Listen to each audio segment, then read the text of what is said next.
أعوذ بالله من الشيطان الرجيم بسم الله الرحمن الرحيم وصلى وسلم وبارك على أشرف المرسلين محمد وآله وصحبه وخديمه وأمته أجمعين إلى يوم الدين. حديث بيغا خامني زيد بن خالد moko jële ci yonante bi te Tirmisi wax ne xadiisun xasanun saxiix. xadiis bi dane ku woor nga jox ko ndogu, maanaam daal boo joxee ku woor ndogu yàlla fay la tuyaaba ji toll ne tuyaaba yi kookee woor, te loola kat du wàññi dara ci tuyaaba yi boppam moom ka woor. man fattara saa'iman kaana lahu mithlu ajrihi ghayra annahu laa yanqusu min ajri saa'imi shay'un. bu dee nag ku woor boo ko joxee ndogu am tuyaaba ji toll ni tuyaabaam, ngay defee ne la nga koy jox ba am tuyaaba ji toll noonu daa war a doon lu rëy rëy, te fekk na boo delloo ci nettali An-Nasaa'i ak Ibnu Maaja ak Ibnu Xuzayma ak Ibnu Hibbaan. Ibnu Xuzayma nettali mooy man jahaza gaaziyan aw jahaza xaajan aw xalafahu fi ahlihi aw fattara saa'iman kaana lahu mithlu ujuurihim min gayri an yanqusa min ujuurihim shay'un. وقال في حديث سلمان الذي رواه ابن خزيمة في صحيحه ومن فطر فيه صائما يعني في رمضان كان مغفرة لذنوبه وحتق رقبته من النار وكان له مثل أجره من غير أن ينقص من أجره شيء. قالوا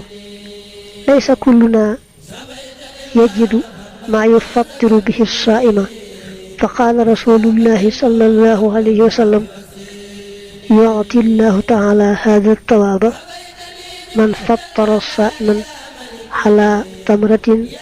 أو شربة ماء أو مزغة لبن. ci nettali boobu dane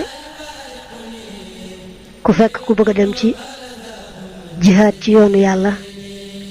nga waajal ko, maanaam jox ko lum ca mën a demee, mbaa nga fekk ku bëgg aji te mënta aji nga dimbalee ko lu mu ajee, mbaa sax nga wutu ko ci këram taxawul ko njabootam ci gannaawam mu tekkee nag, wala ku fekk ku woor mu jox ko ndogu. yépp loo ci def rek daal di yem ak kooka tuyaaba. net li benn moom bam ne ku woor day boo ko joxee ndogu danga am tuyaaba ji toll ne tuyaabaam moom ma woor te du wàññi dara ci tuyaabaam. saxaaba yi dañ ko ne ah jox ko woor ndogu day du ñëpp ko mën, am na ñoo xam ne day duñ mën a jox ka woor ndogu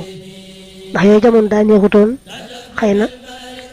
ñenn ci ñoom rek ñoo xawoon a jekku dimbali keneen, waaye ñenn ña mënuñu ko woon. yonent bi ne leen ka woor moom boo ko joxoon benn tàndarma sax mbaa ndox rek mu naan, mën nga ne góoxum ndox mbaa ndox mu xaw a neex ni ki ndoxum bisaab mbaa limon mbaa leneen mbaa njarum soow, loo jox ko woor rek daldi am tuyaaba ci toll ni tuyaabaam, te loolu du wàññi dara ci tuyaaba yi kookee woor. loolu mays na cee dégg ne nit mën naa xeeb lu baax fekk ñàkk xam a tax, ndax loolu jafewut, te it yàlla day def kay néewle nga xam ne am yomb ko bu joxee tuuti rek tuyaabaam day rëy lool ba ëpp sax tuyaaba yi ka joxe lu bare bari te fekk na am amam moo toll noona.